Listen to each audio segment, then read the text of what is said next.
Tom's here, Rams here. Welcome back, gentlemen. Another win, top of the league. Tom, talk to me. That was so unnecessarily stressful. So unnecessarily stressful. First 60 minutes was probably collectively the best performance we've had under Slot so far. We were so dominant, so in control, creating chances at will. Jota should have scored at least one more than he did. We were just so in control. Palace didn't even have a shot until the second half. And then last 30 minutes, when they started putting the pressure on, we had to show the different side of Liverpool this season. The side of Liverpool that can battle, that can be nitty and gritty and get through these tough away grounds and tough opposition, especially when your goalie goes off injured. Fair play to Yaros. He made a big save on Eze. Didn't look out of place when it came to his distribution either. Gravenberch, another really solid game from him. But I just want to talk about Van Dijk. Virgil, he's had nowhere near the credit he deserves this season, Virgil van Dijk, because he's just been so good and everyone expects it from him. Other players, other centre-backs this season have rightly been praised, but Virgil van Dijk has been head and shoulders above anyone else in the league this season. We are the best defensive team in the league this season. We've conceded 2 goals. We have the lowest XG against in the entire league, and we've played a game more than every other team in the league, bar Crystal Palace. And we are doing that while still having fullbacks who are so involved in creating chances and so high up the pitch, because Trent is the first defender this season to create 15 chances. So our fullbacks are still getting involved in the game. It's on the centre-backs to do a lot of the defensive work. And the pair of them, Van Dijk and Konate, but Van Dijk especially, absolutely flawless to start the season. And it's not just defensively. It's on the ball as well. He's so much more involved in the build-up now in terms of playing the ball, firing the ball through the lines into the feet of Gravenberch. And we saw it about 3 or 4 times today. Van Dijk will fire it into his feet, and Gravenberch will just turn on the half turn and blow past anyone. It was Will Hughes, Adam Wharton, and it's a great pressure reliever. I thought in terms of the attack, obviously Jota scored, but he missed a couple of chances. But Gakpo today, really, really good from Gakpo. Got the assist for the Jota goal. And I thought he was so bright in the second half as well, in terms of picking the ball up, relieving a bit of pressure, driving with it, getting into the right areas. Like I said, first 60 minutes, pretty much faultless. Last 30, tough run of it. But you look at your centre-backs, you look at your captain, Virgil van Dijk, to guide you through that. And I thought he did exceptionally. And I've got no... we're top of the league going into the international break. You couldn't ask for much better in terms of the results. Yeah, I hear. Listen, again, you enjoy the rest of the weekend now. You can enjoy the other football matches because not just that if you won, but you're top, you'll stay top as well. Ram, what did you make of it today? Yes, yeah, there would have been stress. I get what Tom says towards the end because you only 1-0 up, but your performance in that first half probably warranted a 2 or 3 goal cushion. It was that good. I think that I was going to echo what Tom said. This was probably the best football we played this season, first half wise. I think they had 0 shots on target, constantly creating chance after chance after chance. And the criticism that I gave the last couple of weeks of the way we played is that we didn't convert our possession into chances. We did that today. We just didn't convert them chances to goals.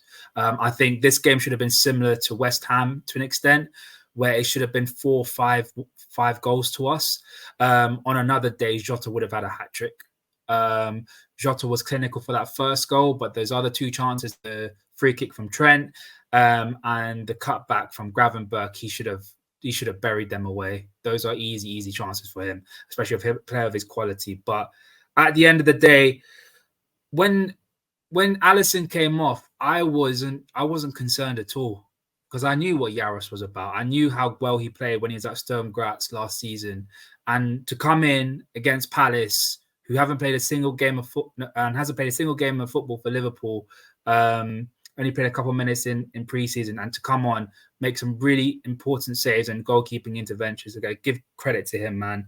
But other than that, we're top of the league. We can rest easy for the next couple of weeks. And yeah, most important thing as well, get the clean sheet. The one problem we had last season was keeping clean sheets. And I think, we got 6 clean sheets in our last 8 or something like that? Something crazy like that? Look, I think it's all to do with the way, again, structures. And I think most Liverpool fans, some would never want to say it, the way Klopp set you up, he was always leaving your backline exposed and high. And that's what your issue was. He was relying on Van Dijk and Konate being as physical and as monstrous as they were. And what happens is when you leave players in vulnerable positions is loads of times they'll get it right because they're brilliant defenders. But then there was multiple occasions where they get it wrong because they're having to. You're not guessing when you're defending like that, but it's okay. I'm gonna try and play the offside trap. Sometimes you make a mistake because you don't quite time it right. Now what you're doing is you're defending as an entire team, and I think that again. Of course, Van Dijk's been playing brilliant this season, but he's getting more help. And all defenders need help from the teammates in front of them because if there's no midfield and the line's high, it doesn't matter that you're Virgil van Dijk. You'll get exposed. And I think that what Slot has done is so good. It really, really is. And it's frightening Terry, to see. Seeing as though Hassam's here, I just want to quickly say I think Tsimikas had a really, really good game today. Yeah, Sam, break that down for us, mate. What, the Tsimikas performance? No, Liverpool. I mean, look, Liverpool won the game today, and it was a nerve-wracking experience there at the end. I was shitting myself, I can't lie to you. At the end, last 15 minutes, I was just shitting myself. I was so like worried specifically with Alisson going down. But it's all about the 3 points. It's all about the victories right now at the start of the season. Obviously, getting the 3 points is what matters. I thought the two Dutchmen today were our best players. I think Van Dijk and Gakpo today performed really well. Van Dijk as well was. What about the third one? Incredible. The third one, it's getting to the stage where it's like normal for him to be good anyway. So Van Dijk is just unbelievable, honestly. Van Dijk is just unreal. Today, just whatever was thrown at him, he dealt with it. Any interception was needed, any tackle was needed, anything that was needed, and he was just there. Every single time he was there, he was ready. And this is, for me, the most important part because you look at what happens with Liverpool going forward. The difficult run starts after this international break. This international break ends, and now it's all hell break loose. It's game after game after game after game. And this for me is where the direction that we're headed in is going to be shown. But right now, there is nothing to complain about. I mean, I remember Terry asked me in the AC Milan game, does it prove that the Forest game was a blip? I think now we can say that the Forest game was a blip. Yeah. Because we won 4 games in a row. We're like, okay, that's a bad result right there.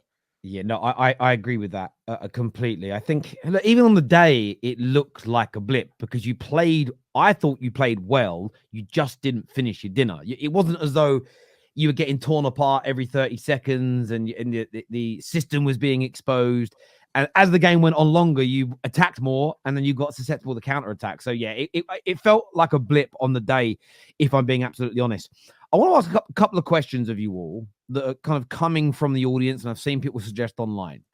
So remember, anyone who gets triggered, questions are not my opinions, they're questions based on conversations that you see happening around football.